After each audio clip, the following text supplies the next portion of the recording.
aega enne etenduse algust saab Rakvere teatri näitlejast Erik Kruusist sama teatri looja Jakob Liiv. Huvitav sõnamäng, võru keeles tähendab ruus kruusa, nii et kruusast saab liiv.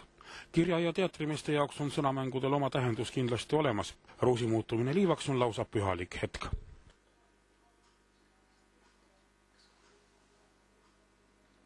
See, et Rakvere-suguse väikelinna volikogu kiitis möödunud sajandi 20. aastatel heaks teatri ehitamise, ei pidanud loogika järgi läbi minema, aga osutus võimalikuks, mõtiskles näidendi autor Toomas Suumann. Liiv oli üks neist, kes täitis 10 aastaga sajandipikkuse augu Eesti ajaloos. Ta kuulub põlvkonda, kes panid endale ülikonnad selga ja hakkasid hambad ristis ja hea huumorimeele ja pühendunud tahtega täitma seda auku, mis lahutas meid Lääne-Euroopa kodanlikest revolutsioonidest. See, mis siin Maarjamaal toimunud oli vahepeal, see oli ikka jama. See oli kapitaalne jama.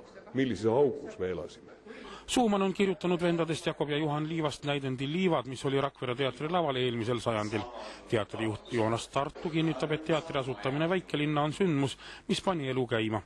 Jakob Liiva tähtsust aga alles hakatakse mõistma. Kui ma mõtlen viimased 70 aastat näiteks tagasi, mis on meie teatri vanus, siis ega mul ei tule meelde palju selliseid olulisemaid tegusid, mis oleks ühe piirkonna jaoks nii märgilise tähendusega, nagu on teatri loomine siia.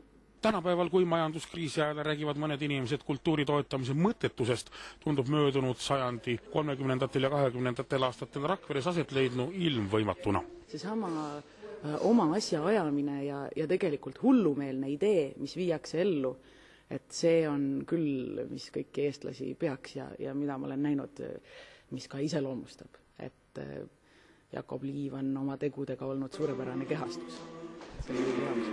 Kati Kivitari sõnul teatakse küll Juhan Liivi rohkem kui Jakob Liiva, aga vendadena täiendavad nad teineteist.